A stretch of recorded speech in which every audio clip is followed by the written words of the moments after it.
I was the spare. My sister Claire got the private tutors, the destination birthdays, the future CEO label taped to her crib. I got lectures about budgeting and a used Honda with 180,000 miles on graduation day. Grandma Ruth was the only one who ever showed up to anything of mine, my community college honors night, my first promotion at the warehouse, even the hospital when I had appendicitis, at 2 a.m. She'd slip me a 20 and whisper, "Document everything, baby girl. Paper outlives people." When Grandma died, the will reading felt like a sitcom. Claire got the beach condo. Mom and Dad got the stock portfolio. I got the growth account. Everyone smirked until the trustee said the number out loud. $1.78 million. Mom actually gasped like someone punched her. Claire's manicure chipped on the conference table. 2 weeks later came the ambush dinner. Same crystal chandelier, new energy. A slick estate attorney named Mr. Hargrove sat where Grandma used to. They slid a glossy folder across the linen tablecloth. I would voluntarily redirect my inheritance into a family foundation they controlled. I'd receive $3,000 a month for living expenses. Mom smiled like she was offering me a puppy. "We're keeping Grandma's legacy together, darling." Claire added, "Don't be dramatic. It's just money." Dad didn't speak. He just stared until I felt 12 years old again. I left the folder and signed and drove home with the windows down so the tears would dry faster. Exactly 9 days later, a sheriff's deputy handed me a thick envelope. Petition for guardianship.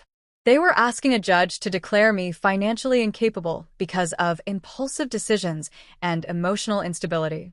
They attached screenshots of Venmo payments for takeout and a $400 tattoo I got after a breakup. Lies dressed up in legalese. HR called the next morning. "We have to place you on leave until this situation resolves."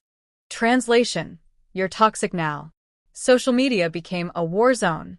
Claire posted childhood photos with captions about protecting Grandma from manipulation. Old high school acquaintances chimed in. Always knew she was jealous. My phone glowed red with notifications until I turned it off. I sat on my kitchen floor at 3 a.m. eating cereal from the box, ready to sign whatever they wanted just to make it stop. Then I remembered the metal lockbox Grandma mailed me the month before she passed.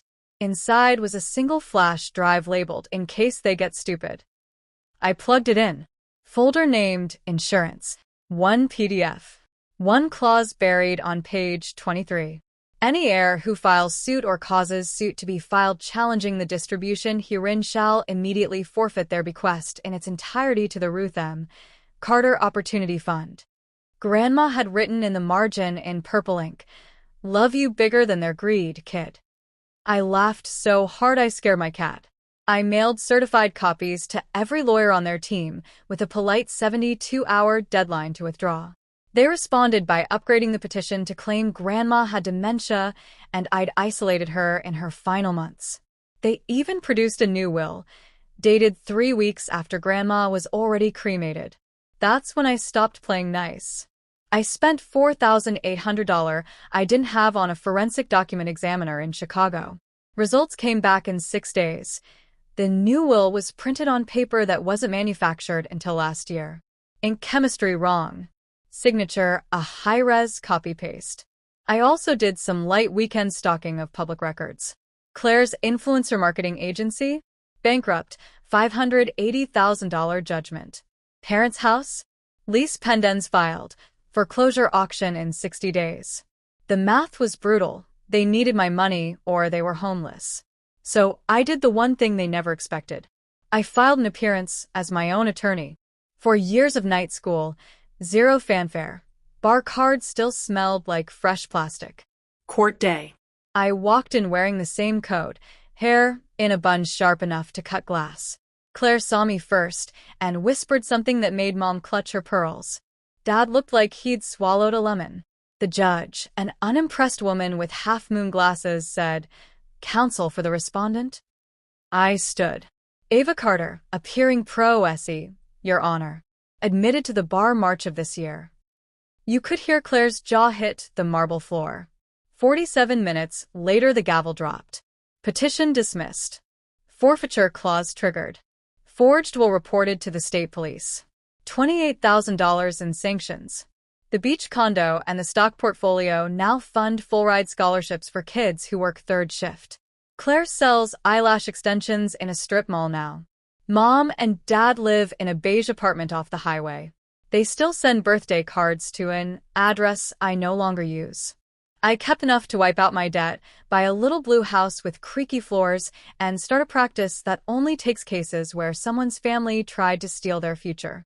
Some nights I still sit on the porch with Grandma's old coffee mug and feel her grinning down. So tell me, comment below, when they come for what's yours, do you forgive or do you finish it? And always, always save the damn screenshots.